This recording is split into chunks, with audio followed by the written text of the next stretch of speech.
So it is 7 a.m. right now, and I wanted to just talk to you guys about this conversation I had with a homeless guy yesterday. And you're probably wondering, like, Erica, why are you, why were you talking to a homeless guy? Like, well, what's up with that? Okay. So let me explain to you what happened. Let me change this thing because it's not aesthetic. Okay. So this is what happened. Okay. So yesterday, I went over to the store to grab my stuffed animals. And then I got out, I was there for a while, I got out and then I had to go and ahead and transfer to take the subway. So the one that I had to take was the L. So I take the L, right? I I go off and transfer, and then I have to take one train, then I have to take the L, and then I have to take another one, right? So my first stop after I get over there, they say something along the lines of like the L train isn't working because someone got struck by the subway. And I've taken the subway a bunch of times. And this is like the first time that I ever saw it say that someone got struck by the subway, which implies that they passed away, right? Just putting it out there. But I need to take the L. So I think to myself, let me go to that stop because I want to, figure out a way to transfer from there, right? Because the one that I'm taking doesn't go back to the apartment. So I go and, transfer and, I'm on my way to go to the L. And then when I get to the station when they do have the L, I have this big garbage bag of stuffed animals, and then I think to myself, okay, let me go and see if the L is finally working, right? Because I wanna, I just wanna take it, and I don't hear anything over there that says like the L is not working when I get by the time I get to the L station.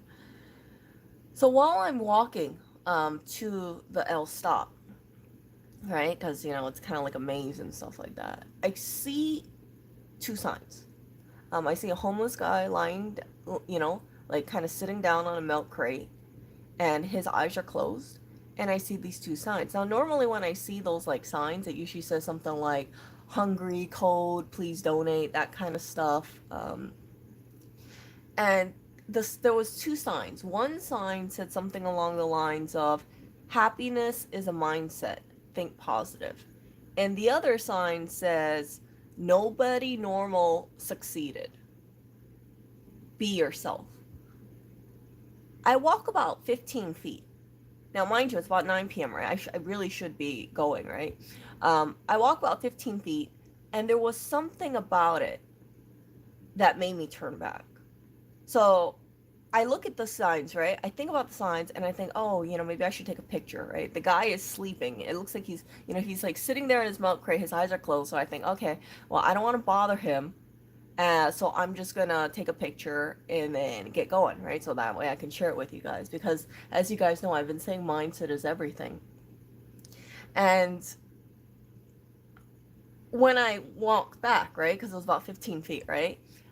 I walk back, not very long. All of a sudden, this guy, this belligerent guy, I think he has some kind of mental issues or something like that. I'm just saying that. I'm not saying that offensively, but he was like yelling to himself, okay?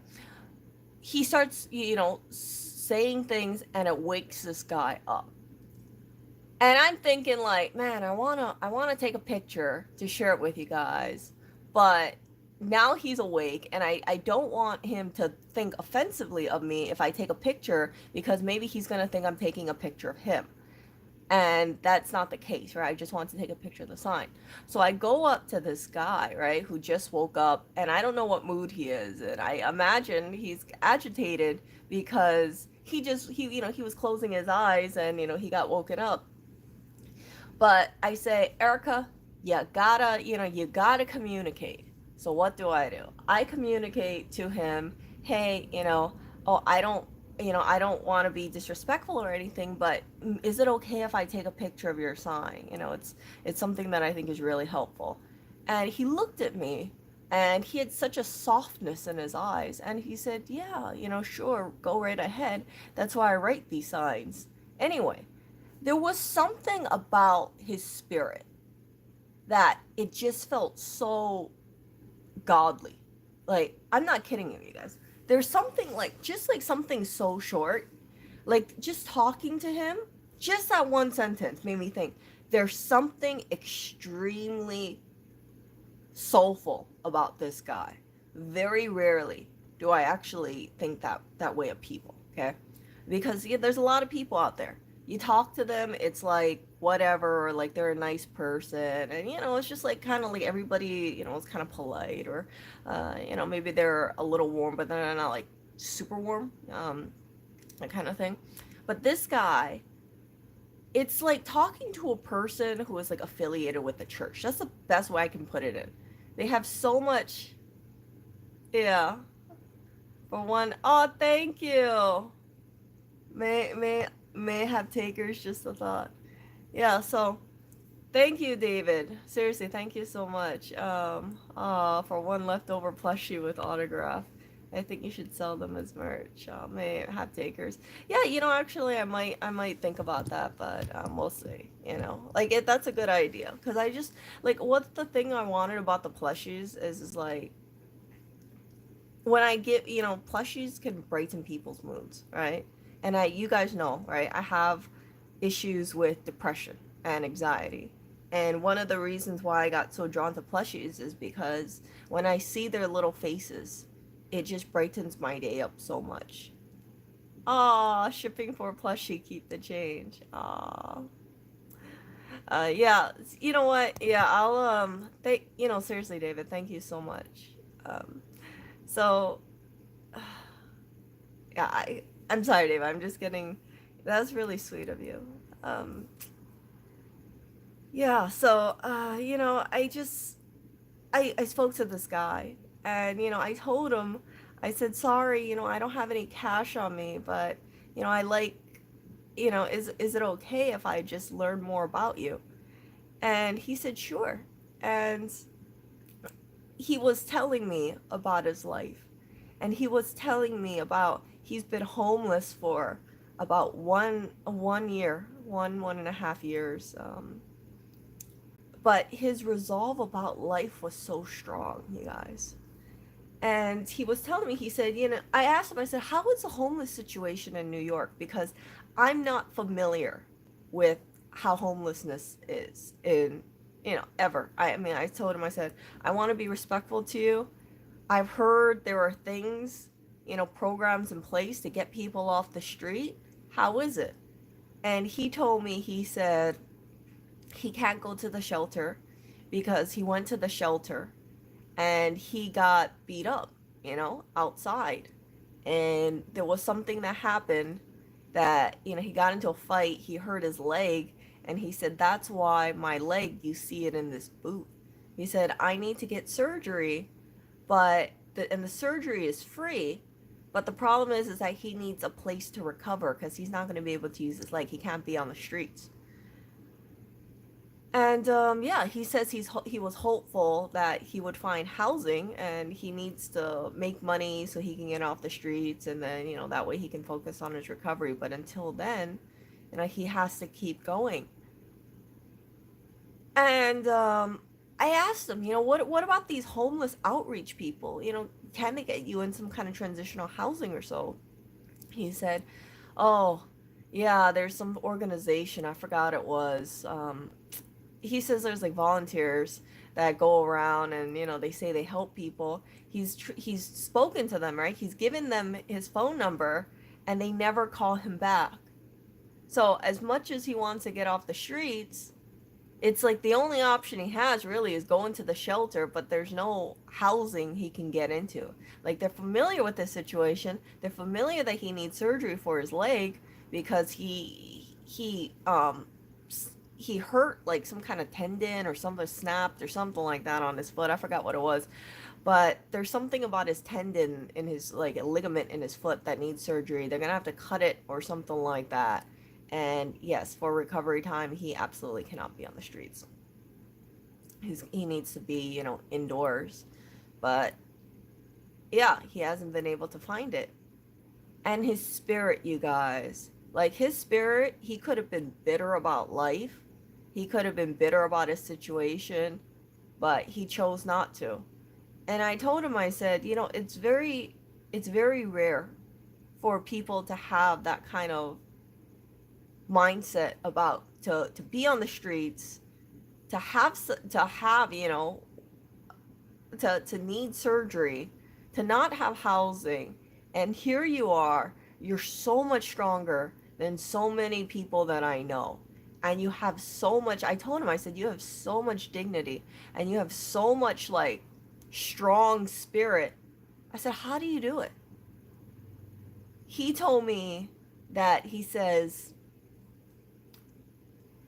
he remembers the people that raised him and he doesn't want to let himself or them down. He says, I know I have people watching down on me from above, and I don't want to be a person that they're not proud of, because I had those people in my life. I was fortunate to have them in my life. He said, for he said, you have to remember who you are and always just be true to yourself.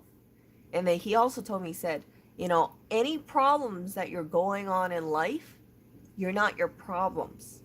You're stronger than your problems. You cannot let your problems define who you are. You would just walk past those kind of things. And he told me, he said, so he asked me, he said, oh, so, how long have you lived in New York? And I told him, I said, I lived here about like close to 3 years. And he told me that he's seen the city beat down people. He's seen people, be mean to him, and he's seen people, right? He's seen people just like treat him like crap. People say things to him, and he said, "Yeah, you know how New York is, right?" Yeah, that's why he asked me. I think he could tell, like I wasn't. I think he could tell maybe I didn't live. I don't know, but I was talking to him, and he was just telling me this kind of stuff, and I just, I was just like, I can't describe it to you guys, but again, this guy, just talking to him, okay, there's a lot of stuff that I'm like, I'm not speaking as well as he is. I was just like suckered into this guy's like words. It was, like I said, it was just crazy. So yeah, he told me, he said, you gotta think that you're on the path to victory when you think about your life. And that's, he said that's what he does. He chooses to not be cynical about things, and he chooses to always say whatever happens to him in his life, although it's not panning out, he feels like he's on the path to victory. Like this is just one of his trials and tribulations. And again, I was just like flabbergasted, because again, I've never been homeless. I've never had a situation where I needed to have surgery and on my foot. I've never, like, how would I put it this way? In comparison in comparison, like my life compared to this guy, like this guy is just like, I feel like his freaking spirit schooled the crap out of me.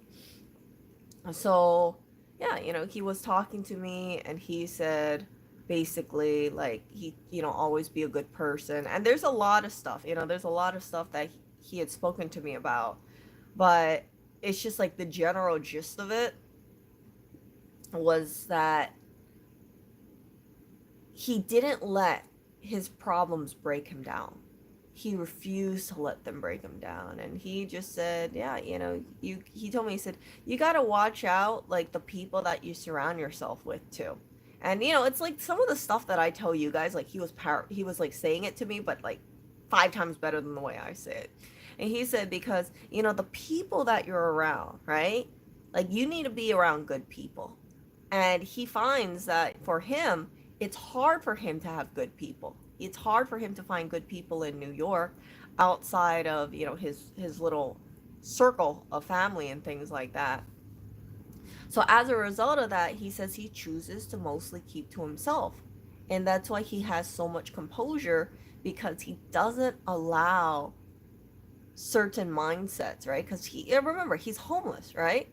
And, there's like some crazy people on the street, right? He doesn't allow certain mindsets, certain negativity, certain feelings of hopelessness to rub off on him.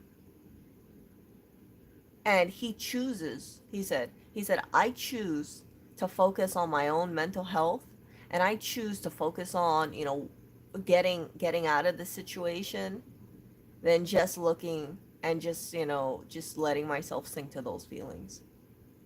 I was like, kind of thing. Like, not over my head, but I was just like, whoa. So I told this guy, I said, you got to make like a freaking YouTube channel. You got to make like, you got to be a pastor or something. Because I told this guy straight up, I said, you have a gift. You really, truly have a gift. And there's, again, there was other things that he had said, and it just blew my mind. So I was there talking to him for about from like 9 p.m. to 11 p.m., just learning about this guy, just absorbing as much as I could about his thoughts about life. And yeah, he was just telling me that kind of stuff. And then yeah, I told him like flat out, like, hey, I'm like, are you always here? And he said, yeah, what he does is that he goes out throughout the day, he gets stuff done.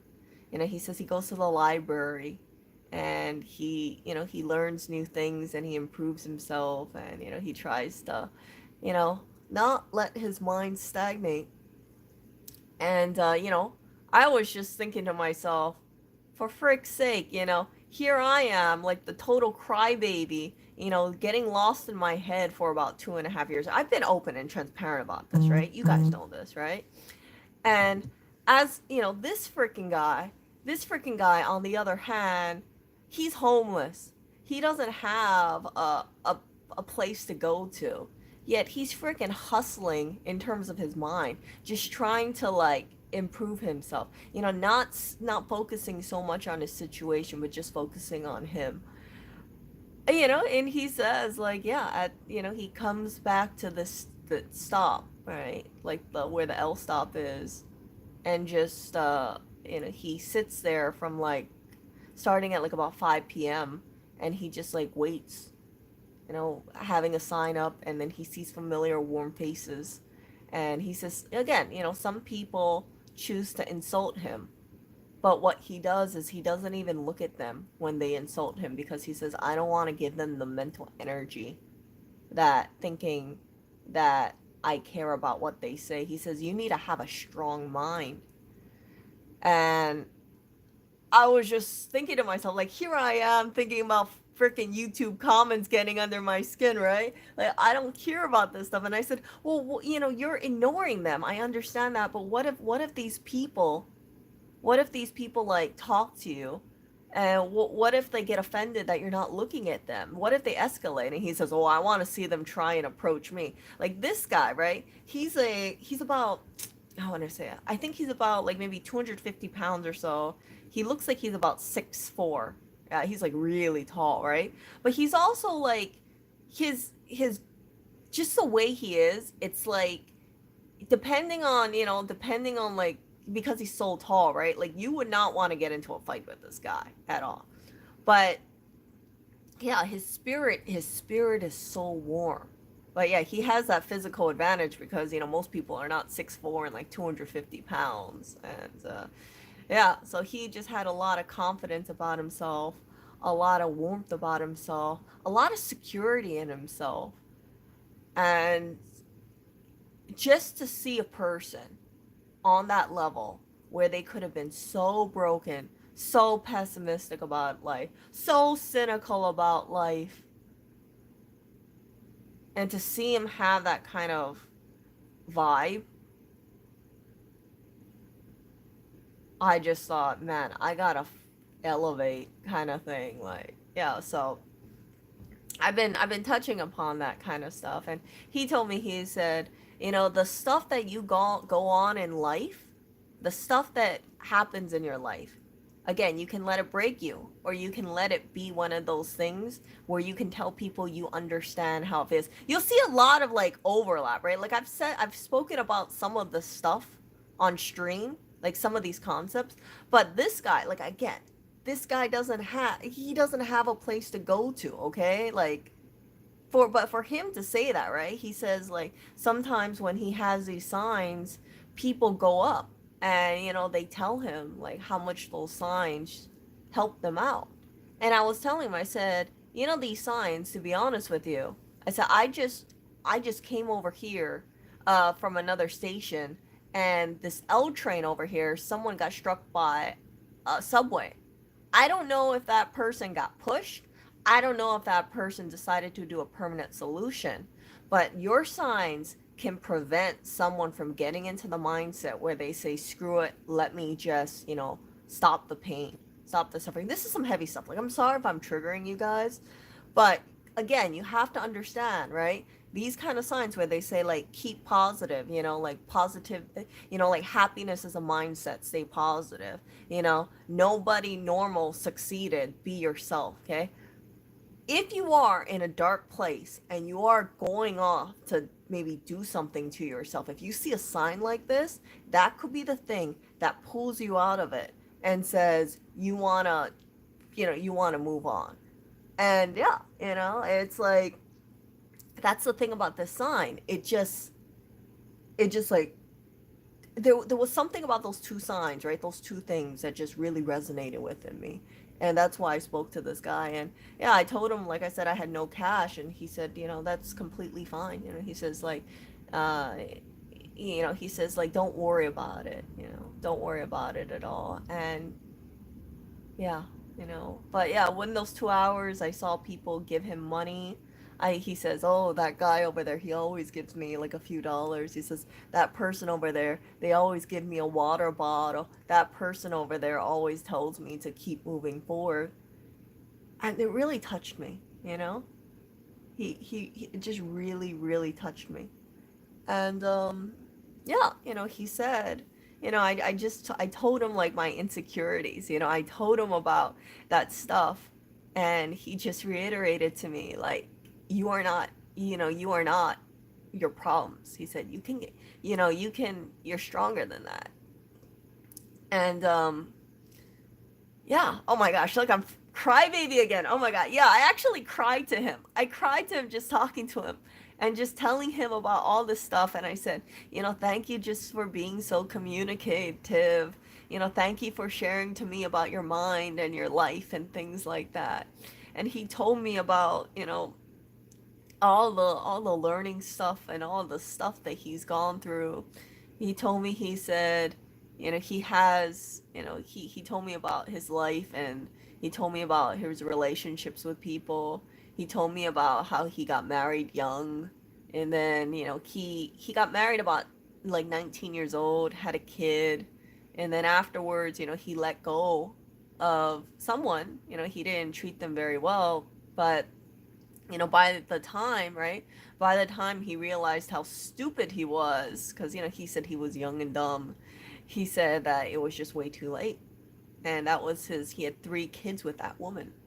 And afterwards, he went out with another woman, but then she got involved with drugs, and that wasn't good. And then he another woman, but, he never told me the reason behind that falling out. So, although he's had, I don't know how many kids he's had. I think he has like 5 or 6 with maybe 2 or 3 baby mamas. The way he talked about it, it's just like he says, yeah, you gotta just like just not let that stuff like get you down, kind of thing. And yeah, he said like, yeah, he just regretted getting married so young at 19, because 19-year-old, you're not that smart, right? You just kind of think to yourself like, oh, okay, hey, I'm 19, I'm so young, and then you don't have like the maturity to be a good person, or to realize like certain things, because you're just 19.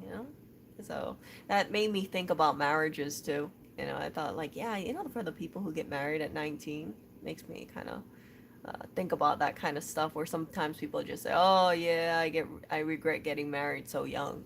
So yeah, but yeah, he told me he had like a few kids, you know, who were, I think they were like graduating or close to that. Yeah. If you see him again, please give him a 20. Yeah, I'm planning to see him again. That's why I asked him if he was gonna be there, again. But oh my gosh, I'm so sorry, you guys. Like, you can tell how my brain is, right? But he was telling me about his kids, and he was telling me about how he tries to be a good father to his kids. And he told me he has like three daughters. Two of them are like 8 and 10 years old. And he says, he tries to be there for his kids. He told me he fucked up with one of his kids, but he tries to be there for the other ones, kind of thing. Like, he tries to be his best, but he's kind of limited because it's not like he can take the kids with him, right? Because he's homeless.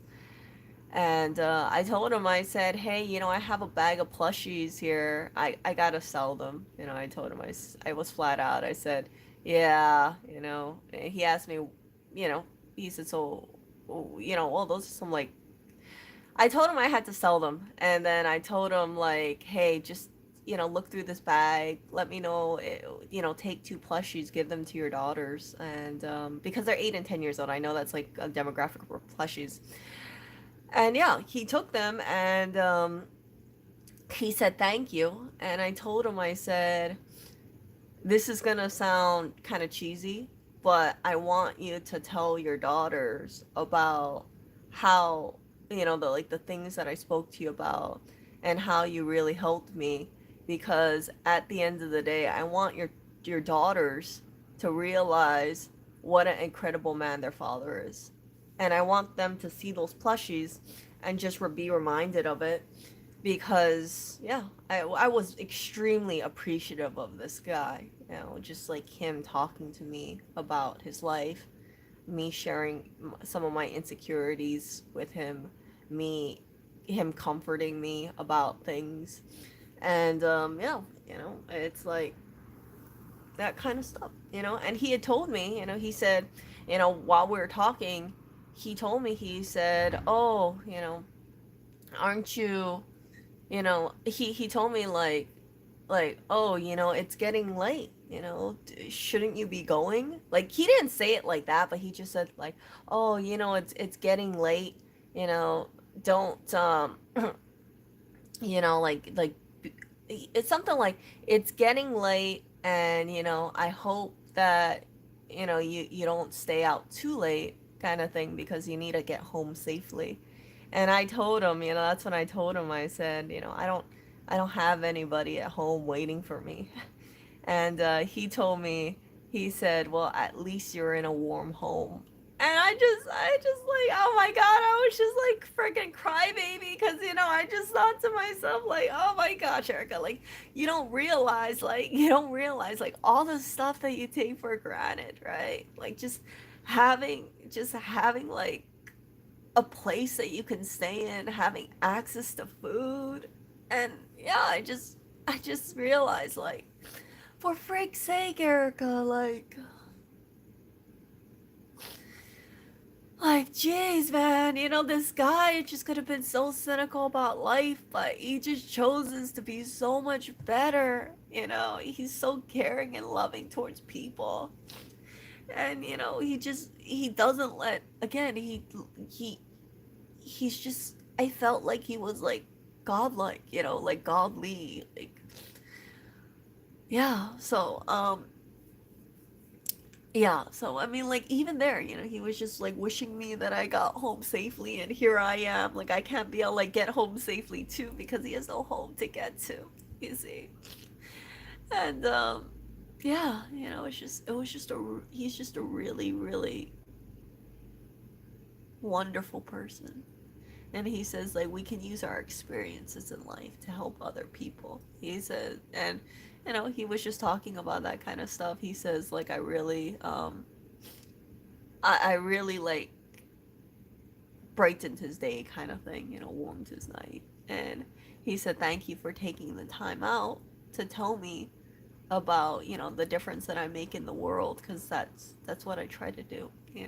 He said, he told me, he says, like, status, money, that kind of stuff. We both agreed on it, right? Like status, money, that kind of stuff. It's it's not nearly as important as our connections with people. Because, in New York, right? New York is like a land where people hustle and things like that. But, sometimes you see people, right? And they just like, I've said this before, right? I feel like people in New York, they kind of like size each other up about the status and like the money thing. And it's different, it's like different than people in Hawaii is more like come as you are, and they're just so warm and so friendly. You don't feel like you got like your job or lack of job held against you. Yeah, my phone is plugged in. But yeah, he had all that grace in him. He had all that power. Like, I wish I could have recorded these conversations for you guys. I can just tell you guys this stuff secondhand, but I don't have the speaking skills and the spirit that this man has.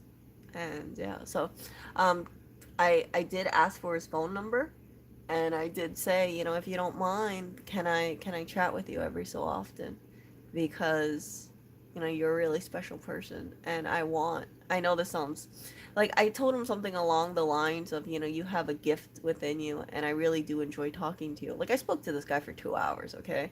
um and I told him, I said, I like to like keep in touch. And he tells me, he says, yeah, my phone is dead right now. But yeah, we can definitely keep in touch, and we can text message. And I said, do you have free text message? And he said, yeah, he has free text message. So yeah, I made a new friend. I would consider him to be a friend. And I hope that by keeping in touch with him, I hope that maybe some of the stuff that he says I can share with you guys, and it can help your life. I told him to make a YouTube channel. I told him to like just put himself out there, because I said, I'm just one person going up to you, telling you about like how profound I think you are, and I think more people should hear about you. I truly truly believe that. Like, I'm not just saying this just to like be nice. Like, there's something about this man, you guys, so incredibly like mind blowing. Like, it's like the closest thing I would say that I ever spoke to a person who was like touched by God. I'm not kidding you guys. Like, I've spoken to people, many people in my life. I've spoken to pastors. I've spoken to, a lot of like people with a lot of spirit. This guy is like the closest thing to peace and just compassion and warmth, and he holds his dignity, and it was really a trip. It was truly a trip, you guys. So yeah, in comparison, right? Just like, yeah, it's just like everything just seems so insignificant after I spoke to this guy. It really does. So yeah, it's just like a whole thing, right? And his mindset is always just keep improving yourself, you know. He told me, he said that what he notices what he tries to connect to people is emotionally, and he's really good at that. He told me, he says sometimes people talk to him and they talk about, issues, how they feel like they've fucked up in life, that kind of stuff. And he'll say things like, hey, I fucked up too. Kind of like he fucked up too on certain things. And yeah, that guy is just like really a pillar of strength, truly. It's just like, if this guy was a church, I would go to this church. If this guy, it's just incredible. It's like one of those things where you feel this person's spirit goes right into your soul. Like, it can just like, this guy has so much like I want to say mana, if you guys know what I'm talking about, but like so much spirit. It's like, you know, those people who are like church going, and you know when they give those like those talks, like those I don't want to say Joel Osteen talks. You know what I'm talking about? It's like that, but it's like it's so deep. It just like you just feel like you're in the this, you feel like you're around like the freaking Holy Spirit or something like that, if you guys get what I'm saying. It's just, it was just really a trip. So yeah, I got home around midnight, like around 11:30 or midnight or something. I walked down the streets, and I didn't feel scared at all. You know, I just felt this air of confidence, and I just felt this air of, I said, I really am not gonna let my fears hold me back in the future. I really am not. And that's the spirit. That's the profound impact of this one homeless guy that I spoke to for about 2 hours. Now, I'm not saying, again, I don't want you guys to think that when I talk about him being homeless, I'm looking down upon him. I'm not, okay? I'm saying that because this guy has so much more. You know, like right now, he doesn't have a home. I truly believe he will have a home. I truly believe that he has so much richness to his life. He is such a good person that he must have incredible stores of karma, good karma out there. Um, and I don't look at this guy and think to myself, like, hey, now this guy's in such a crappy position and he's going to stay there forever. I think to myself, this guy is like a missile. Once he, you know, wherever he lands, I really believe that he will be successful once he gets off the street. I truly will not be surprised if this guy actually like blows up or something.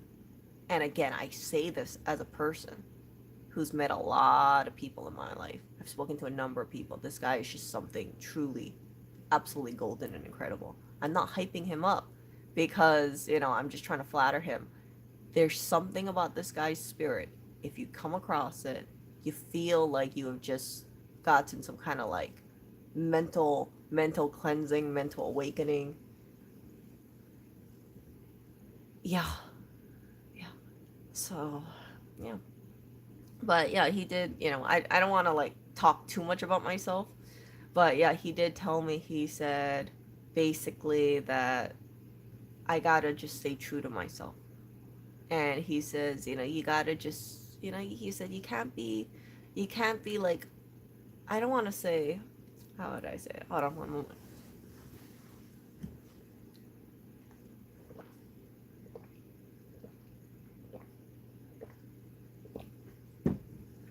He told me, he said that, you know, I am the byproduct of my parents. And, you know, they raised me, right? And I need to hold on to that. And I just need to just remember that. Like he said, don't change yourself into somebody that you're not. There's a pressure, right? There's a pressure to be like this kind of like perfect person, but he says at the end of it, you just gotta be yourself because that's how you can like authentically shine. And that's like that's basically the gist of what he was saying. Like, cause you know, you guys know, right? There's always like a pressure to be a certain way, but this guy, it's like he, you know, he has a situation and he doesn't, you know, he just owns up to it. He's like, yeah, this is the way that I am right now, but I'm gonna be better, kind of thing. You know, he believes that he's gonna get all back, you know, back, you know, in housing eventually. He doesn't know how he's gonna do it because the social services in New York has let him down. And again, they haven't given him a call. He's given them his number multiple times. Nobody's reached out to him. He tells them about his foot. They don't care, or there's nothing out there. But yeah, you know, it's like he doesn't let his situation beat him down. He keeps going. And it's not in a bitter, cynical thing. It's not like coming from a place of insecurity. Because you know, sometimes, right? People would say things like, "Oh man, I gotta be better than this person or that person, or I gotta like, you know, I gotta conform to whatever society." Like this guy, he just says he's just true to himself, and he just keeps focusing on what the kind of like to be the best for him. Not anybody else, but like for him. And he's very sure of himself because again, he said like his the people that he was raised around, those people, he keeps their good qualities in mind. And he knows that he is a combination of the people that he was around. So he's told me, he said, you got to like stay around good people.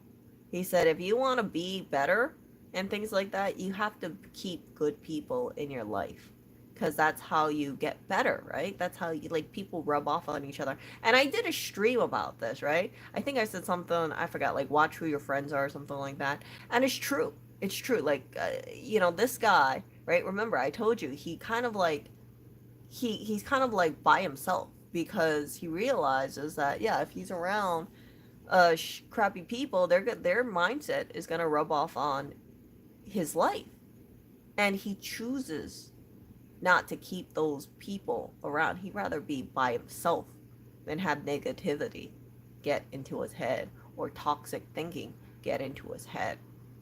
And he says he's perfectly fine by that. He's perfectly fine being by himself because he realizes like when he works on himself, he protects his mind, he can help out other people. See?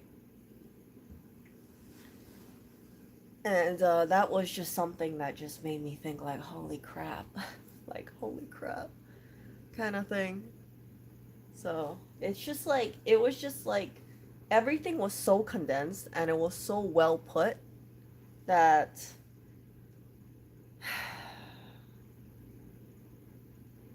it was so well put, you guys, that I don't know if you noticed this, but I didn't wake up in the middle of the night today. Did you guys notice that? There was no 3 a.m. stream at all. There wasn't. And I really think speaking to that guy really healed my soul in a lot of ways. I'm not kidding you guys. Like I've been you guys know, right, when I do these streams, I wake up in the middle of the night and I don't know why I'm waking up. But I wake up and then I just think to myself there's something keeping me up. But I went to sleep and I got like 8 hours of sleep and I was fine. And here I am today talking to you guys about this stuff. And I hope it makes a difference maybe in your life. Again, I'm not the best speaker compared to this guy. But this guy, he told me, we were talking about life. And I was telling him, I said, my goal in life is to leave it a better place than I found it. And he said he has that same goal in life too. And my hope is that this guy, again, I hope this guy gets housing. I hope that he never lets his leg die. And I hope he continues to change many people's lives. And I'm gonna, when I see him, I'll talk to him again. I have his phone number. I can text him, call him if I want.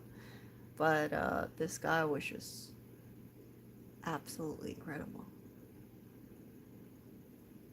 No, it's different time zone, David. It's different time zone.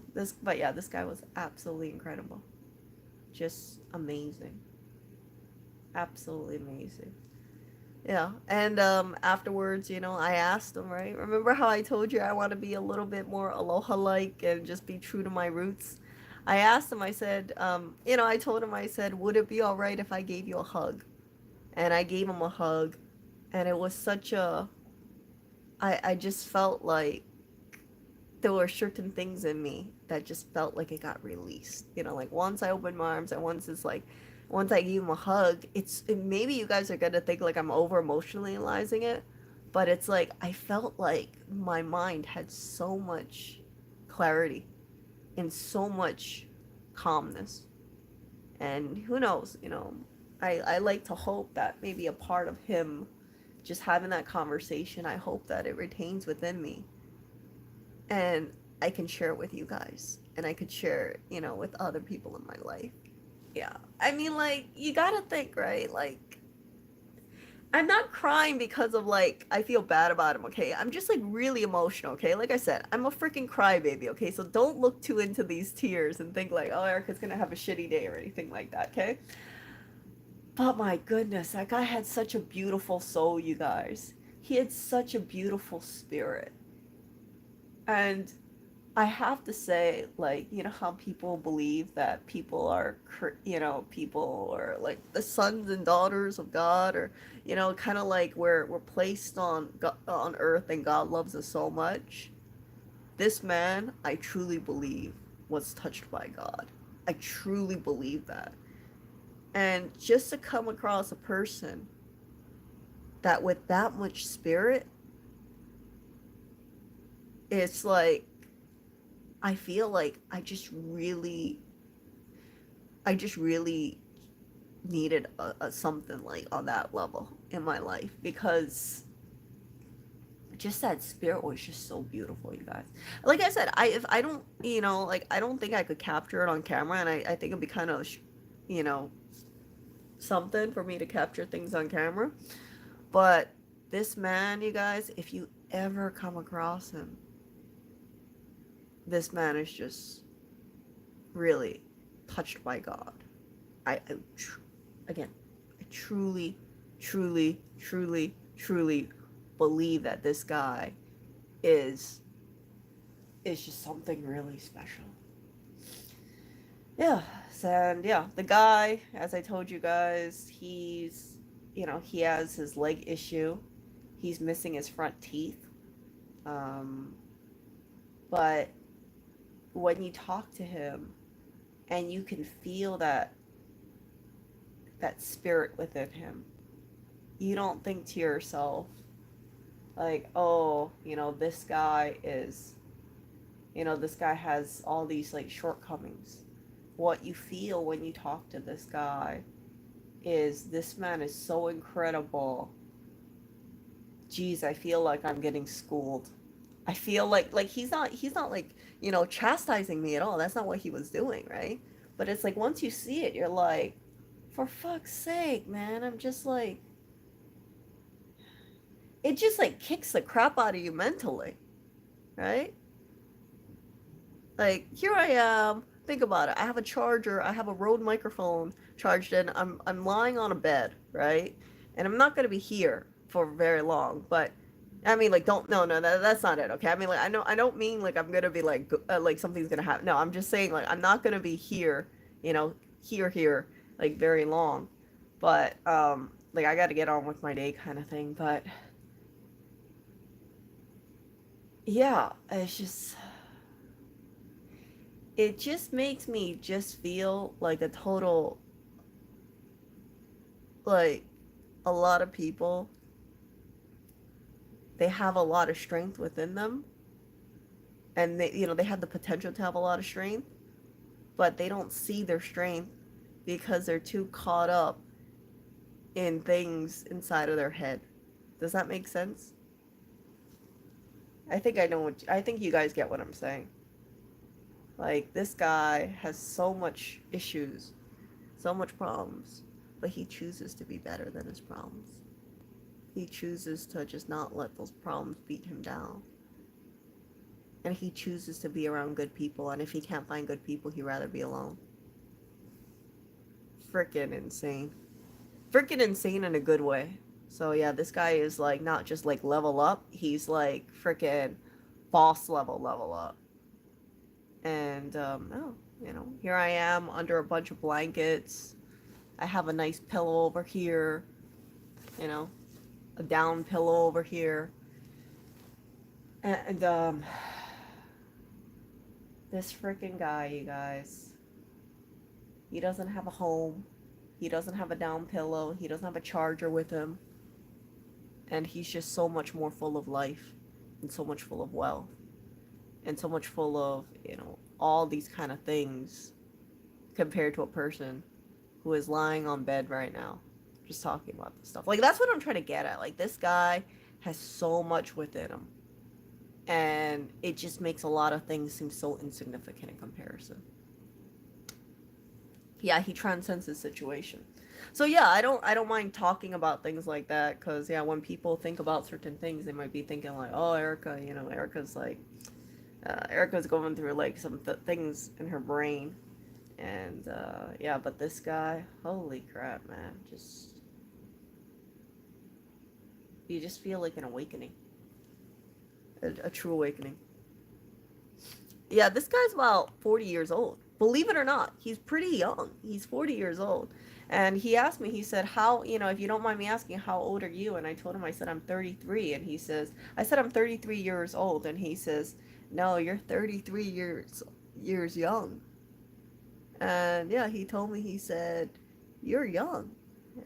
You have, you have a lot of things to look forward to in life.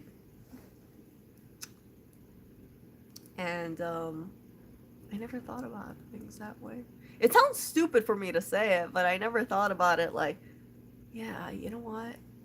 I am only 33 years old. Damn, right? So, yeah, this guy is like freaking turn the ship around kind of thing. And, yeah, really, really did. I think I'll always be very thankful to that guy, just talking to him. And, yeah. I think I've also touched upon this too, you guys. Like, even before talking to this guy, I've been able to see people in a different light. And when I look at people now, I don't look at them in terms of a dark gray lens. Um, I realize, like, when you are depressed, you see people, like, in dark sunglasses, right? And whatever you feel, it's easy to see what you want to see. So if I'm depressed, right, and I don't talk to people, and or if I feel like people aren't talking to me, it's easy for me to go into that light and say people just don't care. People, people are just like a certain way. And that's why I've been putting myself out there, and I've just been saying, like, I've just been kind of reaching out, you know? And I just tell myself, like, hey, I want to see things in a different light. And because my mental health is better now, I'm not going to lie. I'm a lot less cynical about New York than I was before. Before, it's like, fear, doom, and gloom. I told you guys, right? Like, I would hear of all about the stuff in the news, and then that would get under my skin. And then afterwards, I would go out, and if I hear certain things, I would hold on to that. And I would say, I can't go out. I don't want to go out. I'm scared. Because I hear about the news, and then the news, they paint it like a lot of things go bad. But I was in the subway yesterday. Okay, you've been hearing about subway violence going on. Did I feel unsafe? No. Like I said, I got home around I think 11:30 or 12 o'clock.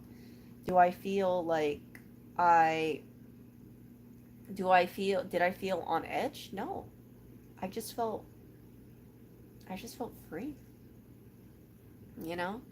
I felt like my mindset just I see things that I never saw before. And that's why it's so important to keep your mental health in check. Because remember, right? If your mental health is not good, it's very easy to see darkness. It's very easy to just be all like, oh, okay. And maybe it's just me. Maybe it's just me, but I swear I feel like things are happier now. I really feel that way. So take it however you guys want about that thing, but that's why I'm a big supporter of mental health. And my life feels lighter now. It really does. And I think part of the reason why my life feels lighter is because I got some, you know, mental health issues resolved. Yeah. So this guy was just great. And that's why I think I could sleep yesterday. I mean today. Right. So yeah, it was just really great. Yeah. Yeah. And then Another thing I wanted to share with you guys is I don't know if I spoke about this yesterday, but I feel like, yeah, my depression really caused me to just not, to just lose myself. It's like I wasn't, like I said, I wasn't who I was. I just became kind of like a different person and things like that. And even things like just the inability to move forward, it was really a manifestation of my depression. And yeah, I can say, like, yeah, there are things that I totally fell short in, but moving forward in my life, I just really want to be myself. I really do. Um, and I don't mean that in like I'm just gonna be mediocre or anything like that. But what I mean by that is my goal for myself in my life is gonna be similar to that one guy, that one homeless guy. Work on my mental health, improve on my mental health, right? And then just have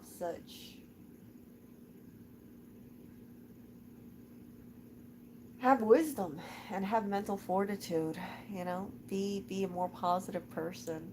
And that's what I want. I want to have that kind of, I want to have this guy rub off on me more. And then that way, wherever I am, right? Maybe I can be like, like maybe there could be a ripple effect. But yeah, this guy was just mind-blowingly just full of spirit. And I hope you guys come across a person like this in your life. I hope you guys come across a person who it's just like when you talk to them, you just feel so awed in their presence. I'm not talking like a celebrity, okay? I'm not talking like talk to like a famous Hollywood celebrity. But what I'm talking about is like a person that you feel can just connect with you on like some sort of like higher tier level. And yeah, he never, like he just gave me some really good advice about my life. And basically it was something along the lines of, you have to remember all the problems that you've had in your life, you are not your problems. You're better than that. You're stronger than that. And just see your problems as just like don't focus on your problems so much, right? Like you'll get through it. Like remember, you're not your problems. Yeah, yeah. I don't know if that's resonating within you guys. Like when I say that kind of stuff, like you are not your problems, but it's true. Like you are a person, and a person can overcome problems, right? So that's why your problems are not you. You are a person. You have the ability to grow and change and flourish, if you want to, but everything is contingent on that mindset. If you're depressed and you see the world in a dark light, you will be depressed yourself. And you will continue to be in a spiral of depression because you just have this like cloud over you kind of thing. Oh gosh, it was just, yeah. So yeah, protecting my mental health is like my number one priority. And I'm in a good place, you guys. I'm in a good place. Even though it looks like people are gonna look at this and be like, oh crap, she's still in bed. She's talking to us and she's still in bed. I'm actually in a much better place, you guys. And I want to I want to help people be better in the world. The stuff that I go through and things like that. It's really not a big deal. Like I said, I'm 33 years young, right? And that's the way I see it. Like I'm not the only person to go through certain issues in my life. And yeah, but it's just it's a little stingy kind of thing sometimes. But yeah, it's just, yeah. And I told him, I said, I have this thing where I just shied away from a lot of things because, you know, my ego wanted to protect itself, right? So that's why I just kept a lot of things in. I was like, oh, I don't want to talk about my depression openly. I don't want to talk about this kind of thing because I feel like it's just so heavy and so dark. But, you know, I don't want to like cry in front of people too often. And I kept, like I said, I kept a lot of things in. And at the end of it, I have to, like I said, I have to be myself. So I'll be that freaking crybaby. I'll be that emotional person. I'll be that person who says, you know, this may be a little strange, but can I give you a hug? You know, maybe a little awkward, but can I give you a hug? Kind of thing. Like I'll reach out to people, and now versus before, and yeah, because I think everybody, everybody on a personal level wants people to reach out to them. You know, even the people who are in pain. And oh, here's another thing too that he was telling me about. He said his belief on people is that people are born good. You know, people are like a blank canvas. But he told me, he says sometimes people get twisted. Sometimes people like sometimes life twists people up and they can't transcend their problems. So as a result of that, you know, they become out of kind of like out of whack because their problems beat them down. And for that, right? They don't be that person that they could have been because they're so beat down by problems. Do you guys get that? Like, do you guys get what I'm saying? Like sometimes you have people who are really cynical about life because they just could not get out of their head.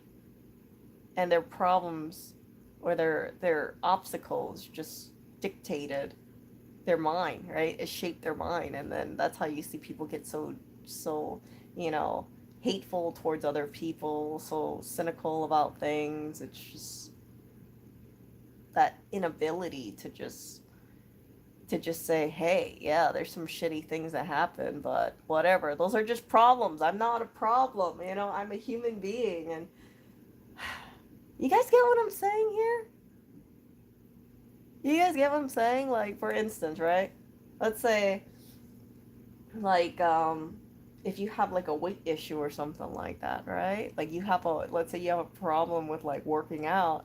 You could be all like, yeah, I got a problem working out. I'm not the best at working out. If you fall short, you could think, yeah, yeah, I fell a little short, but that's okay because, you know, when I'm ready, I'll go back on it. And, if I'm not ready, then, you know, it is what it is. But I'm not going to beat myself up about it because, yeah, I'm not going to get depressed about the idea of not being able to, let's say, drop weight because it's a problem. You know, I can choose to emotionally invest myself in a problem, or I can just separate myself and then just say, yeah, that's something that I'm working on, but not attach so much emotional energy to it. See? Because it's just a problem. We're not our problems.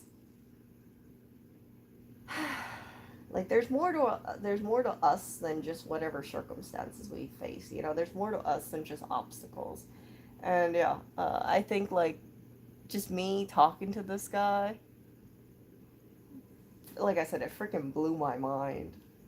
It really did. So if you guys are going through any problems and it's beating you down, just be aware. Like, watch out. Watch out because, yeah, whatever you're working on, weight issues, let's say you have an alcohol problem, remember, you are not your problem.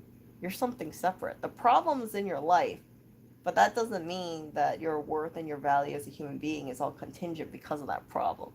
If you can't drop weight, it doesn't mean that you're a terrible or person just because you can't drop the weight. There's more to you than just that problem, because you're not, you know, you are not you're a human being. You're not like basically defined by your problem. You shouldn't be defined as your problem, right? Like I don't define that guy as just like a homeless guy who has, health issues. I see him as bigger than that.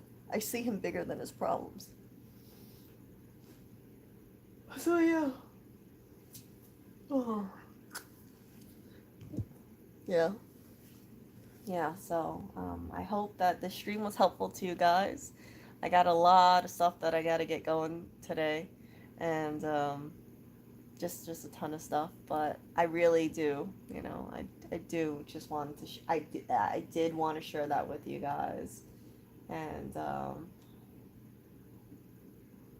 I just feel so light, you guys. I feel light as a feather.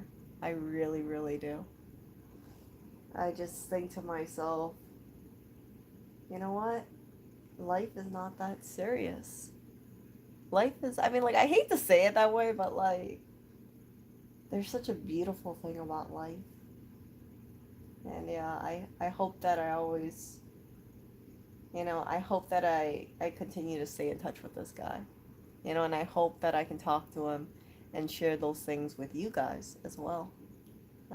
Like the stuff that he says, and then we both reflect on, and then I tell it to you guys, and it just works out that way. Cause um, yeah, this guy was just amazing. Lord. So yeah, I wish you the best in overcoming things, you guys, and I wish you the best in working on your mental health and your mindset.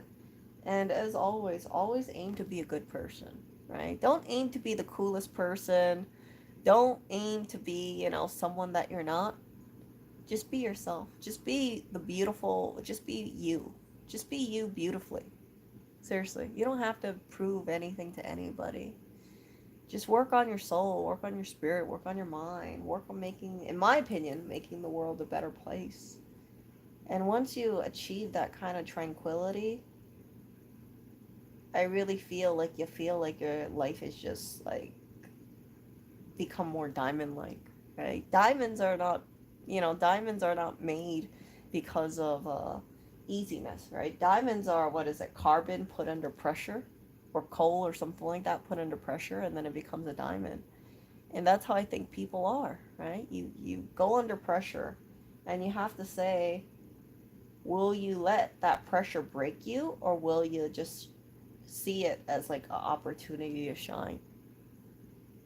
And for me, I want to just look at my life, look at my, stuff, and just say, like, yeah, I just want to be me.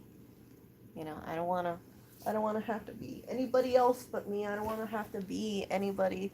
I don't want to feel like I have to just, like,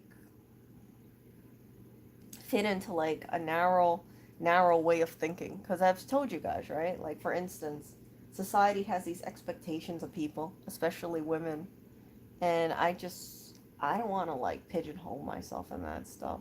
I don't want to look at life and be like, I gotta be this and this and this and this and this. I just want to be like, okay, you know what, i'm I'm me, I'm Erica, and I'll be, a better version of me. But I always want to seek improvement, but I'm not gonna be something that I'm not. I'm not gonna just feel like I gotta just be, a certain type of person just because that's what society expects me to be. I'm just gonna be me and lead my life being me, and just be a really, just be me. It's so stupid. That's why they say, like, be. You ever heard about that? Like, they say, like, be beautiful, be you. It sounds like such like one of those like platitude kind of quotes where it seems so empty, but it's true. We should be beautiful inside and out. And if you're not beautiful on the outside, that's okay. Just be beautiful on the inside. That guy who was homeless, he had such a beautiful soul, you guys. He had a bad leg, he was missing his teeth, he's homeless, but this guy just he just shined, you guys. He was like, even though, that subway and his situation could seem like such a dark hole, this guy was a freaking star. It was just like a radiant light. And it was really like, if this sounds, like I said, it's really like a spiritual awakening, a spiritual cleansing. Freaking it's just like mind blowing. And yeah. So if you guys are in New York, he's at the He's at the, I think it's the Metropolitan Lorimore Station. You know, when you go towards the L, that's where he's in. And yeah, he was just, yeah, he was there. And yeah, it was just great.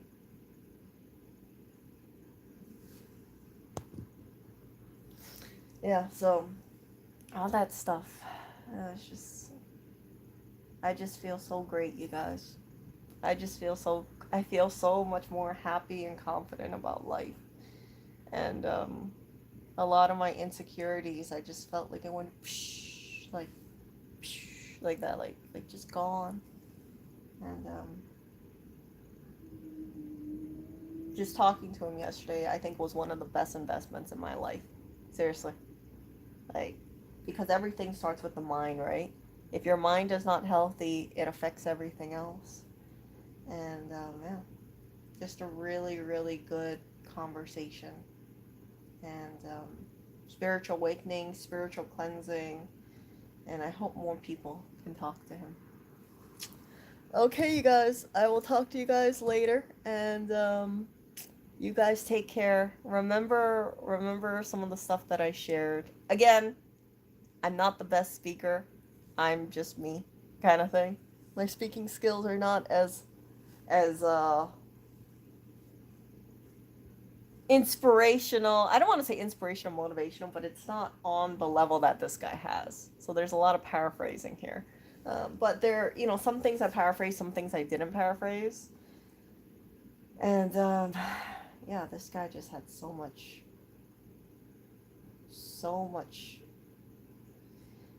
in his spirit. Like this guy, if I had to describe this guy again, even though he didn't have money, he was richer than so many people that I've known in my life.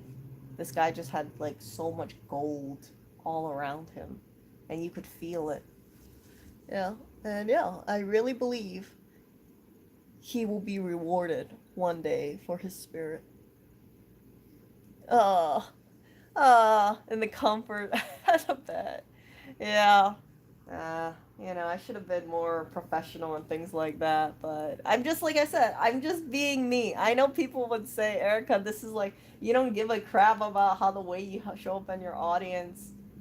And I just thought to myself, I don't want to be someone that I'm not, okay? I don't want to like I know people might want to see those like perfect streams and things like that where I'm sitting up and being, having like great lighting and things like that. But I just thought to myself, hey, you know what? I'm just going to focus more on the message and I'm just going to be me. I'm going to just do a stream on the bed with these like mismatched blankets and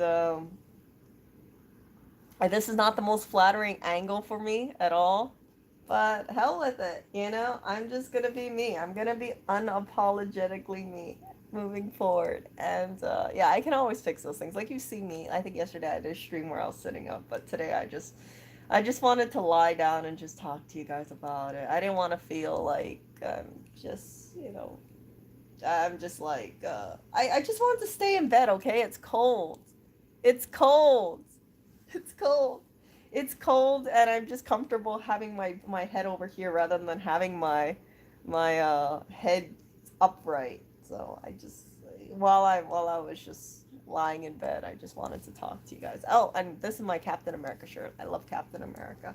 I think I told you guys that. Like one of the reasons why I love Captain America so much is if you guys watch it, he was like this skinny guy, but he had such good morals and principles and things like that. And I always look up to that character, Captain America, because he had that spirit within him, even though other people, just like looked at him and said, oh, this is just some kind of short, scrawny guy. But he had that, that spirit. And yeah, talking about morals and principles, right? I was I was overhearing this other homeless guy yesterday, and he was hustling, and he was saying that he was just talking to himself. He was complaining how he went on 15 trains, right? Trying to get money from people, and all he made was $4. But he said he just kept talking to himself, and he said, you know, but I have my morals and principles, and being homeless cannot take that away. Like he was just I never talked to him, but he said that. And it had a profound impact on me because I thought, man, this guy has been spending hours probably going on trains back and forth. And yeah, someone gave him some food, and I think someone gave him a drink. But he just kept going on in life and just holding on to his morals and principles. And one of the reasons why I paid attention to this guy is he was asking people, hello, hello, is the L train working yet? Because remember, I told you someone got struck by that train. And, he was yelling, hello, hello, I want to know, is the L train working yet? And this is after I spoke to that godlike man, right? So what I did is that I answered him and I said, yes, the L train is up and running again. I just got off the L train. And he looked at me and he calmed down and he said, thank you so much. And then he went on his way. So if you are homeless, I imagine, and I've heard about this, right? It's psychologically damaging because depending on how you come off, depending on what you wear, depending on how you are, people will ignore you. And it can really cause a guy or any person to get psychologically unhinged. Homelessness is not an easy thing. I've never been homeless, okay? So I'm not claiming I know this stuff personally. But I see the impact on people. I see how people ignore each other. And I see how some people would say, I don't want to talk to that person. That person is a loser. That person is, a drug addict or something like that. But at the end of it, right, the person who is homeless is not truly, I believe, their problem. Like, I think that there are reasons why people are homeless outside of just, being violent or something, like mentally unstable. That guy that I spoke to, he is not mentally unstable. I'll tell you that straight up. That guy is way mentally stronger than a number, like I'd say like 95% of the people I've met in my life. This guy is just insanely strong mentally. And yeah, he doesn't let his hardships beat him down. He doesn't let the criticisms and the insults that he gets from strangers beat him down because he has so much spirit. And yeah, we got to be like that in life. Seriously, we got to be like that in life. We got to be like that one guy. His name is D, by the way. D-E-E. Well, it's like something else, but he said just call him D. So I'm going to refer to him as D, and I don't want to refer to him as like the homeless guy, but yeah, because he's not just, yeah, he's homeless right now, but yeah, he has a name, and his name is D. And yeah, D really made an impact on my life. And I will go back to D and talk to him, and I will give him money. And because, yeah, he makes such a difference in the world. Not just me, okay, other people as well. Yeah, Big D. Yeah, he's like 6'4". I'm not kidding, guys. Like he's huge. Like he's super big. But it's like he's big and his spirit is big too. His warmth is big, his spirit is big, his mindset is big, and he really just like trudges on through life. And yeah, you imagine like this is the way I see him. Like you ever watch like 300? Like those guys who like kick the crap and like beat the crap out of their enemies? It's like that. He just like yeah, he's homeless, but my goodness, the freaking mind of that man, it's just whoa. Yeah. And he really is a gentle giant. He he's kind of like a Hodor. Like a Hodor? You remember him in Game of Thrones? Kind of like that, but he's I mean like, like the spirit, the size, that kind of stuff. I mean, I think I actually might be underweighing him because I've never been 250 pounds before. I'm like, yeah, I've never been 250 pounds before, but yeah, he might be 300 something. I don't know. Like again, I've never been 250, so don't I might be like knocking him. I might be underweighing him now that I think about it. But whatever the case is, like this guy was big. He was a gentle giant, and yeah, he makes so many people's lives better. And I hope that fate comes in and, does. I hope that the universe rewards him soon. I hope it gives him a lot of wealth. But if not, I really believe in the afterlife, and I do believe that in the afterlife he will be handsomely rewarded. I truly, truly believe that this guy is really, like, if I had to say touched by God, I would really say touched by God. Just an amazing, amazing person.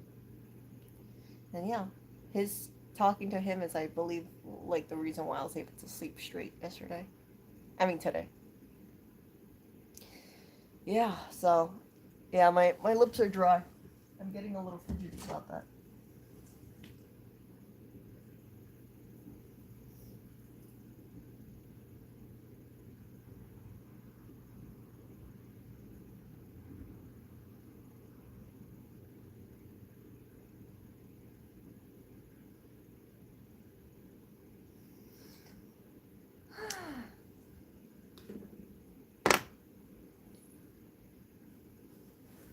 Oh, okay. Okay. Back. Back over here. Where's my sheet? Oh, sheet. Yeah, so just great. Just great. Oh, so anyway. Again, I'll talk to you guys later. I'm just gonna spend 5 minutes in bed and then get up. But it was good to talk to you guys this morning. And you guys keep D in mind, okay? Pray for D. I know D probably thinking like life will be okay and he will soldier on, but I do really want this guy to get back on his feet. And I think that he has such an incredible, amazing gift that I want I want him to be put in that position where he can just change the world on a bigger platform. I told him, like I said, I told him to make a YouTube. You know, I told him that, and I don't know if he's gonna do it, but I really hope he, I really hope he blows up in some way, and yeah, I really hope he does. But if not, right, he's doing it one person at a time with his signs. He had told me, he said that yesterday, he said that, he wasn't even sure if he wanted to put up the signs yesterday. Because, I don't know why, but like that's what he was saying. He says like he tries to write the sign, but I guess he just felt like, yeah, he should write those signs that day too. And he didn't have a money cup either. He just wrote the signs and just thought like, hey, maybe I'll just help someone's day, and it did. And I don't know what his signs usually say. I think maybe he just maybe I think maybe if he has something to say, he'll write it. But if he doesn't, then maybe he doesn't have a sign. But whatever the case is, that freaking sign changed my life, and it changed my life profoundly for the better. And I hope that it changes your life too. I'll put the signs in my community post, and then you guys can check it out. And actually, wait, I think I already put one of the signs in the community post, but I'll put a picture of the other sign. And yeah, if you look at the image, you can see his setup. He just has like a milk crate on the ground with like a pillow, and then he has his two cardboard signs, and then he has like two waters and some food. That's it. It's like really the basic necessities. The sign said, happiness is a mindset, think positive," and something along. And the other sign said, nobody normal succeeded. Uh, be you. And yeah, like I said, it just resonated in me because you always hear about people saying like improve, just do it, but I don't see enough signs that say things like just be you, just be who you are, right? Be the person that you were raised, to be, assuming you have a healthy mindset. And the people that I've known in my life, and I've touched this upon this before, right? I've known some incredible people in my life. I've known some really, really good people in my life. People like, um, my uncle who passed away.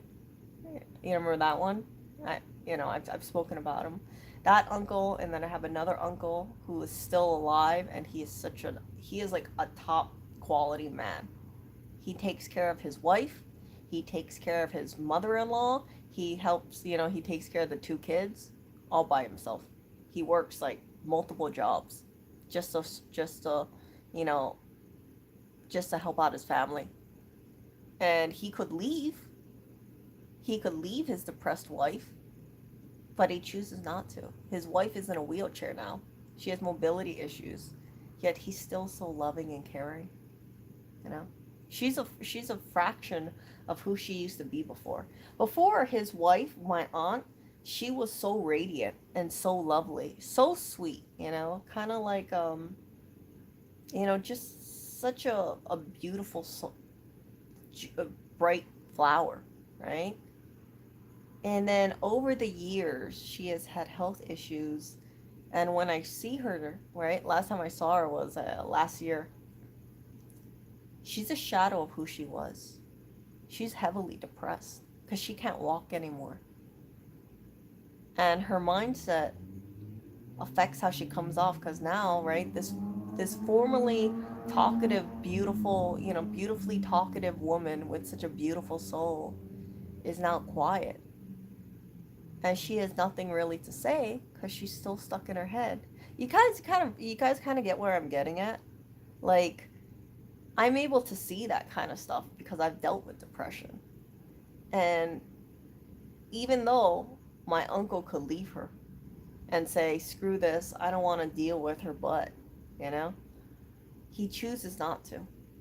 He chooses to step up as a husband and a father and take care of not only his wife, but his mother-in-law too, and his two children. He carries all that responsibility on himself. And you know what the thing about my uncle is? He doesn't ever let it cross his mind that he just wants to walk away. Do you know why? Because he loves them. That's why. Never crosses his mind to just abandon his family or anything like that. And I think it's very rare to find people like that, right? Because sometimes people get married and then they're there in the good times, but then when the bad times happen, they just split. They say you're too much of an inconvenience for me. Like I said, I've I see certain things, right? I see people's marriages break up once someone has, you know, something like mobility issues, like health issues, right? You've heard about people having cancer, and then the other person says, okay, time for me to like exit stage left. You have cancer. I'm gonna get going. I want to be with a person who doesn't have cancer. So sad for you, but I gotta live my best life, right? You've heard about people like that. And I'm sure the person who has cancer or an illness feels so sad. But here's the thing that I believe. I believe if you have cancer, if you have any disease, and you have a partner, or if you have anybody who left your life because you have that disease, you're better off not having that person in your life. Why? Because if they just up and leave and say you're too much an inconvenience for me to deal with when you have something like cancer or something like that, that person would have left you anyway. Okay? It's better for you to find out now than spend more time with them. Because then you're gonna, what if you didn't have cancer? Then what? It just tells you what kind of quality of person that they are. And it's very rare to find people, in my opinion, that are just willing to be with you for like through sickness and in health. And that's why when I look at my uncle, I have so much admiration for him. Because I see the way he is and I think to myself, that is one amazing, top quality man. He is the opposite of freaking Bozo the Clown. Bozo the Clown will be like, oh, you got cancer. Okay, bye bye. I'm going to go ahead and find someone who doesn't have cancer. Right? Again, I've known people who have been in long time marriages, and when a spouse has a health issue, then the other spouse just leaves them, cheats on them because they say, oh, now you have a health issue. Yeah, you know what? I know we had a good relationship, but your health issue, yeah, I'm not going to stick around for that. I'm going to go out, live my best life, screw you and your health issue. Yeah, I'm just gonna just like look out for me. And yeah, you thought that, we were gonna be together forever, or you were with my life for 10, 15, 20 years. Yeah. Yeah, that's not gonna happen. Like now you have problems, so I'm gonna exit stage left. And it's again, it's so hurtful to a person, but I think that people are better off, just cutting a person like that out of their life, even though it could be extremely painful because you don't want a person who will just, have that kind of, you don't want like that kind of low quality person in your life. And if people get overwhelmed, like it's understandable, but it's just shitty for any person to be like, oh, hey, my partner has to undergo some kind of surgery, or my partner has like all these treatments that they got to go through. And yeah, it's just depressing that they have to go through all that stuff, and it's not sexy, it's not cool. So, yeah, I'm gonna go out and, try to find other people because at least those people don't have health issues, right? Like, what does that say about that kind of person? It says that they're a total jackass.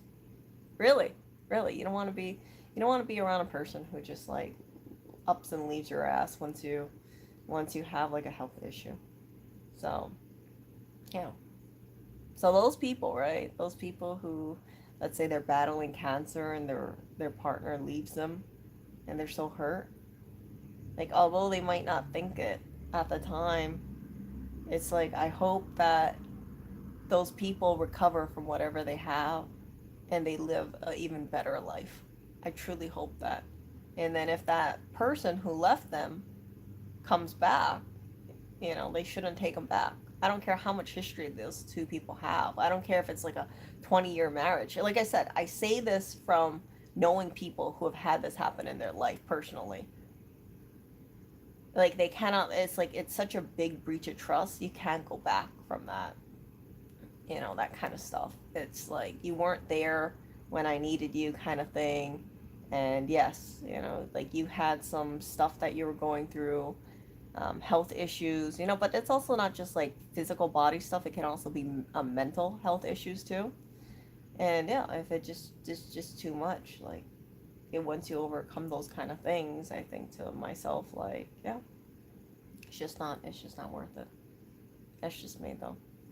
Because some people, right, they bounce back from cancer, and then then the people are like, oh yeah, oh, I'm so happy you got back from cancer. Okay, let's get back together. Hell no, hell no. Like, man, if I don't care if I was in a marriage for like 10 years. If I had cancer and let's say I was married to a guy, and then the guy's like, okay, see ya, Erica. Yeah, I'm gonna go out and like not deal with a person who doesn't have cancer. Holy crap, I would say I gotta recover and things like that. I would really think to myself, like, I gotta recover, and yeah, I wanna recover without this jackass in my life. That's just me. Yeah. No, no, slick. Like, here's the thing, right? I think nowadays our society can be so selfish. They can just say like, yeah, you have this, you have that, you have cancer. Like, screw you. That's not what I signed up for. I signed up to have, uh, fun times. I didn't sign up to deal with a person with cancer. So because you have cancer, yeah, screw you, kind of thing. I knew a person who had like really bad health problems, and they had to go through some kind of like really like major surgery.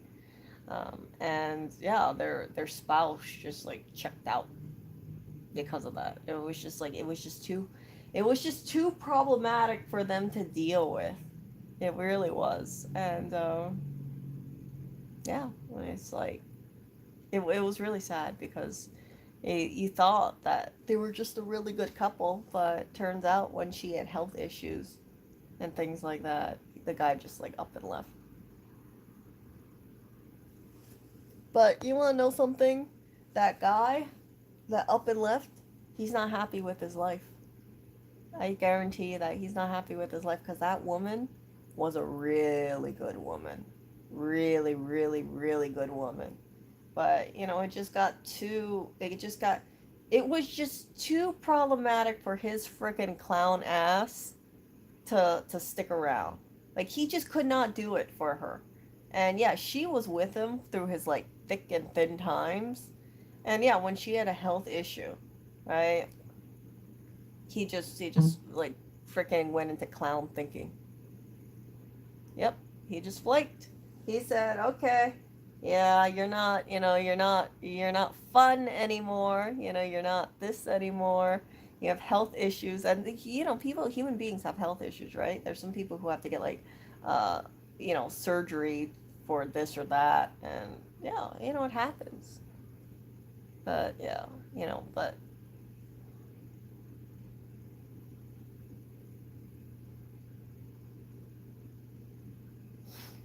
what if it's health related and the cat quits? Okay, here's the thing, okay? So Slick says, what if it's lifestyle related and they get cancer and then the partner has been telling them to quit for years and then the cancer happens? Would leaving be justified? If you have that mindset and you want to leave, then I would say, like, yeah, like I don't think there's any justification. Like, if you love someone and let's say they have a smoking issue, right? And then they get cancer, they get lung cancer. Would it be, how do you think it really comes off if I'm, let's say I was in a relationship with someone and they ended up they were a smoker, they ended up getting lung cancer, and then I'm like, oh yeah, well, I told you not to smoke and you smoked and you got cancer, so I'm gonna leave your ass because you're just an idiot. Like, that is so terrible. That is so terrible. Like, I think people should want the best for to make a really strong team. And if they're just gonna be like, oh yeah, well, shit, like, serves you right, you got cancer, now I can leave. Like, that's just cruel. That's extremely cruel.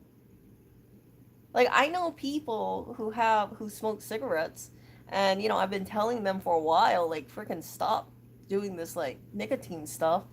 But if they get cancer, I'm not gonna be like, oh yeah, let me just like not talk to them anymore because they're a loser because you can get cancer for any number of reasons. My uncle who died from cancer, who passed away from cancer, he worked out like 5 days a week.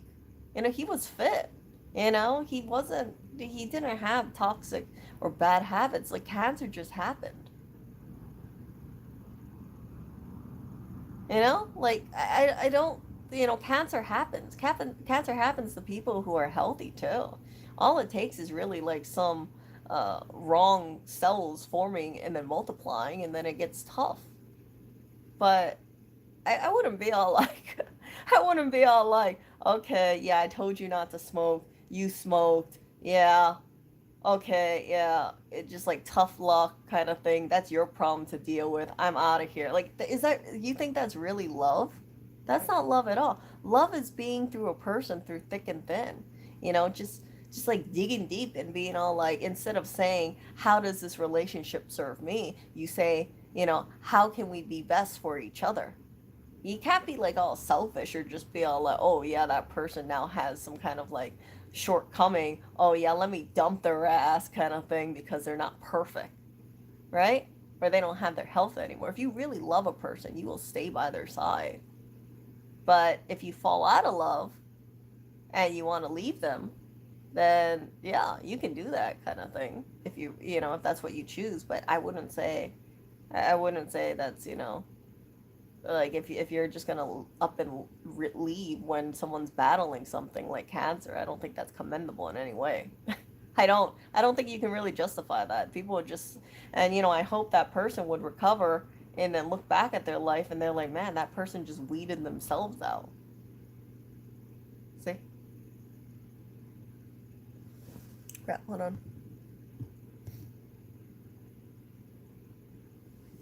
But yeah, it's hard to tell how a person will be unless you face that kind of situation, right?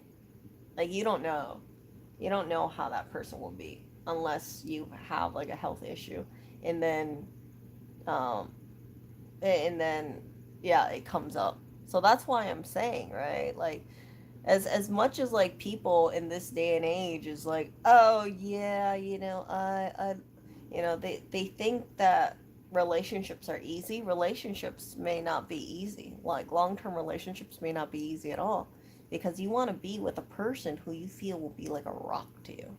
A person that you can trust, a person that you can fall back on, kind of thing. Not a person who's just all like, oh yeah, we're going through some easy times right now, and yeah, everything's great. Like, there's gonna be good times and there's gonna be bad times. And you need to find a person who can just ride with you through the bad times too. Like, I think that's how relationships should be. I don't think you should just be all like, oh yeah, I'm with a person and they're really hot, and yeah, I think they're like the one because they're hot, or I like them because it's just they're they're not just like they're hot, but it's like, oh, I just I feel attracted to them sexually. And yeah, they're gonna be a really good partner because they're sexy, kind of thing, or handsome, or whatever the case is, right? Because a lot of people lose their looks over time.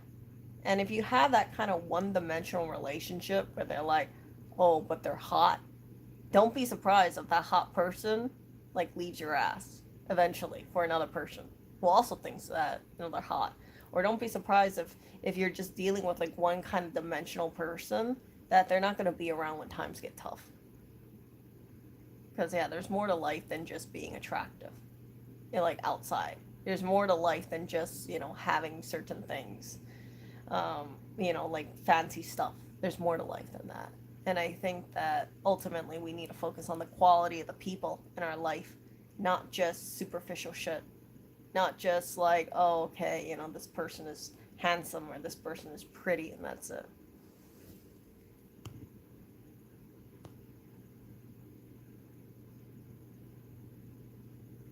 Many marriages are more based, I will love you till health problems, or I'll do us part, where I find a better match. Yeah, that's why you gotta have like a lot of conversations.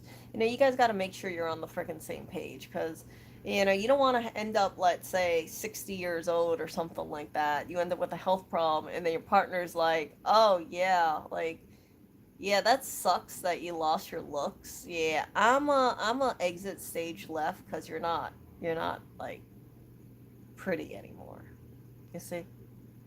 And for me, I'm going to be living my life where I'm going to say, hey, I'm going to try to be the best version of myself, but I'm not going to stress out if I get a wrinkle or something like that. If I get a wrinkle, I'll be like, you guys, like, age happened. Age happened. I'm starting to get wrinkles. I'm trying to minimize it, but, freaking age happens. Like, that's the way I see myself. I'm not, like I said, I'm not scared of aging. I want to preserve the aging process. But if I end up with a wrinkle or a crow's feet, I'm gonna be like, oh, I really am mortal, you guys. Surprise of the century. I'm mortal. The lines are coming. And I gotta like try to get rid of some of these lines or minimize these lines, but I'm not gonna be like, oh my goodness, my whole self worth is is in my looks. Who I am as a person is irrelevant. My looks are the most important. That's the only way that I can carry myself. My looks. Right? I don't want to do that. I really don't want to do that. I don't want to live my life where I think to myself like, oh, my only asset is my looks.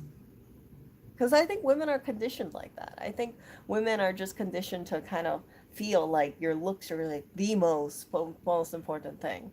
Right? What happens if I lose my looks? What if I get like, what if something happens and like I have this like big scar on my face? Then what? Am I going to live my life saying like, look at this huge scar on my face? I'm an ugly person? No, I'm going to say, frick, life happened. I accidentally, this happened to my face. And yeah, it's kind of big, but at least it's not bigger. You know, like at least it's not going from like well, like all over my body is one giant cut. But even if it did, I'd be like, well, at least it didn't slice through me. Like that's the way that I want to live my life moving forward. Just like kind of like carefree and candid and things like that, and just like yeah, this is me. This is me. I can't help, if something happens to me in life, but I just want to be really upfront and open about it. Does that sound bad actually? Like if I said I got a cut on my face and I say like at least it didn't slice right through me. Yeah. So yeah. No, yeah. Sometimes if a wrinkle causes someone to leave a relationship, I wouldn't sweat the loss of a relationship. Yeah, I agree. I agree. But yeah, sometimes people they get into this whole habit where they think, oh yeah, I only want to be with like attractive women who are in their like 20s, really hot women, and God forbid the woman gets up to a certain age and she starts showing signs of aging. It's like, okay, toss you out like the trash. You're not young anymore. But what they don't realize, what Bozo the clown and his friends don't realize, is they themselves are going to get older too. Yes, they themselves are going to get older. But yeah, don't waste your time with Bozo the clown, and definitely don't have Bozo Junior. Don't have Bozo Junior. You don't want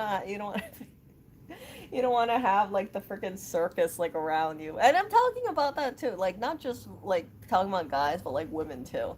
Like you don't want to end up with like a total clownette, and then find yourself in a situation where you're like, oh, because then you just be bozo and clownette, right? You really want to have a relationship like that?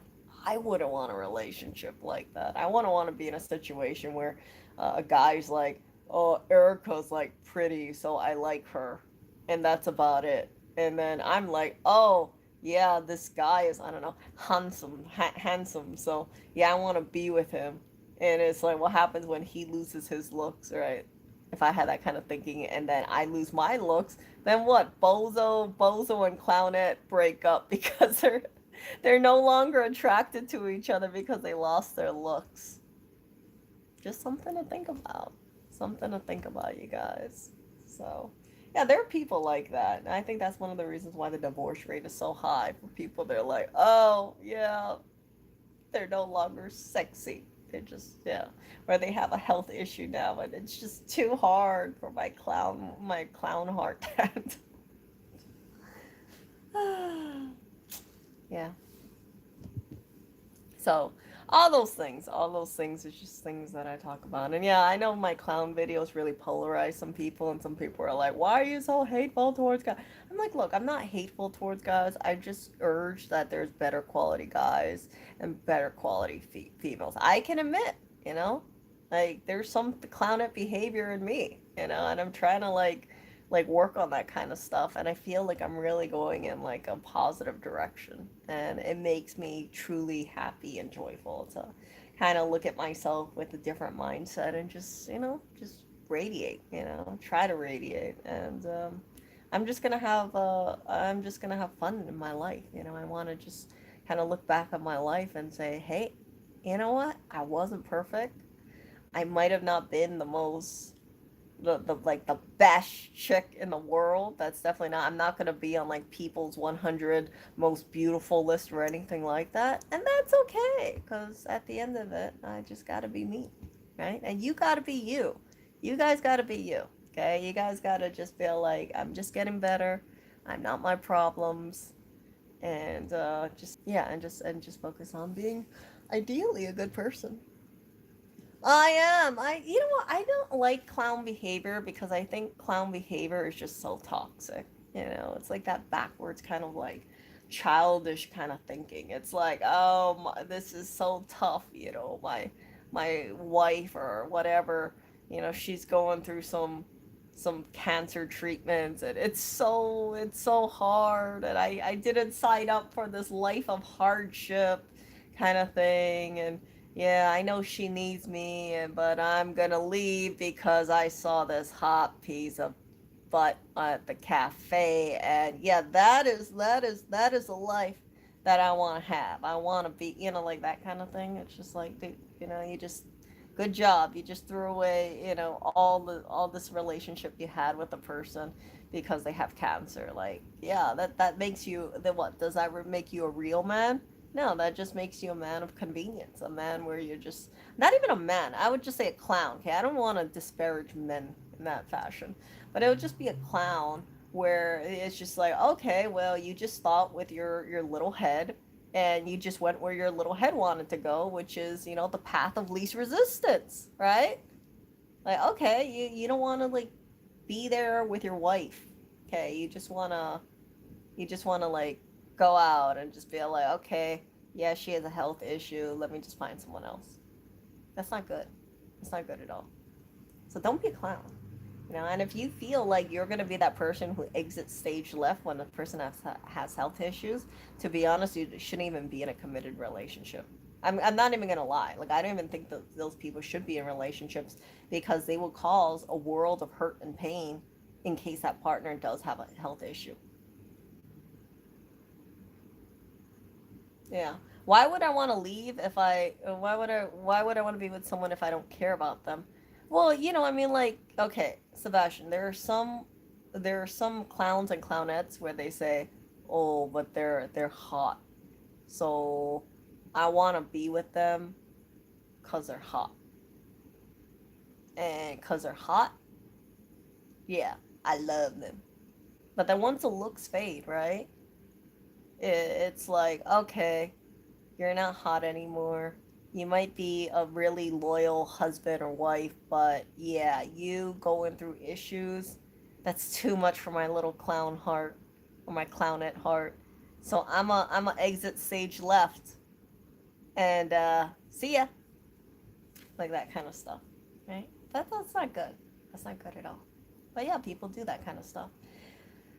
And when people do that kind of stuff, it just causes a world of hurt. I think people innately know what they can tolerate and what they can't tolerate. I truly believe that. I think that, you got to have conversations with people and say, hey, if I have a health issue, do you think you can stay around? Because if you don't think you can handle it, then you should go.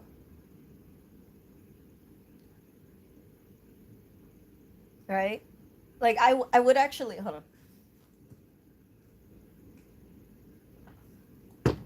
I would actually recommend that people do that moving forward.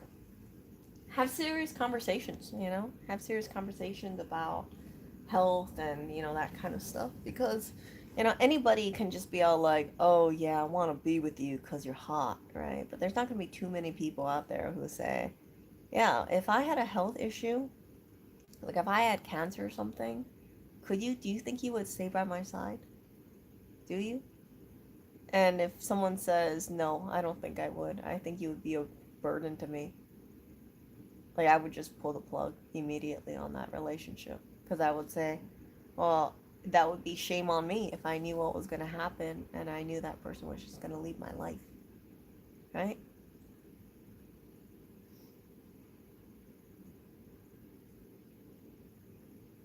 Yeah, but there are people like that, right? You hear about those stories.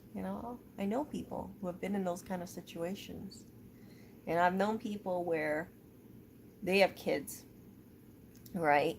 And then once they have kids, like, because the kids take so much energy to take care of, one partner will be like, "Oh, how come you can't just like juggle having the kids and being like being like how you were before?" And then, it can cause issues. And yeah, you see marriages break up that way too, because I think taking care of a kid is extremely tough.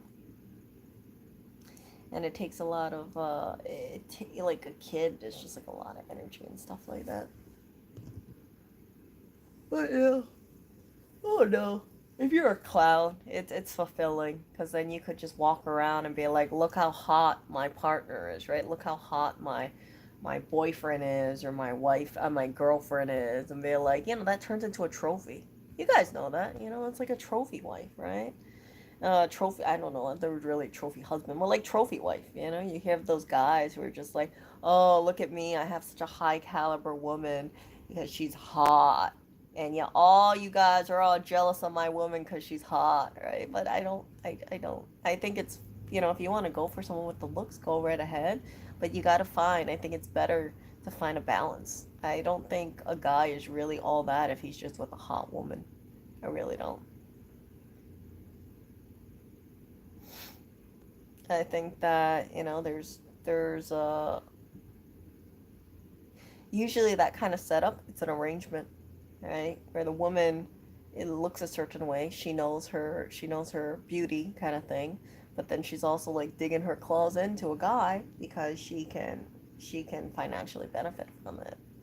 This is when it comes down to like things like, oh, okay, well, what kind of lifestyle will you give me because I'm so hot, right? And then the guy might feel this pressure to keep coughing up the cash because he knows that that woman, you know, like he's paying for her to keep her around.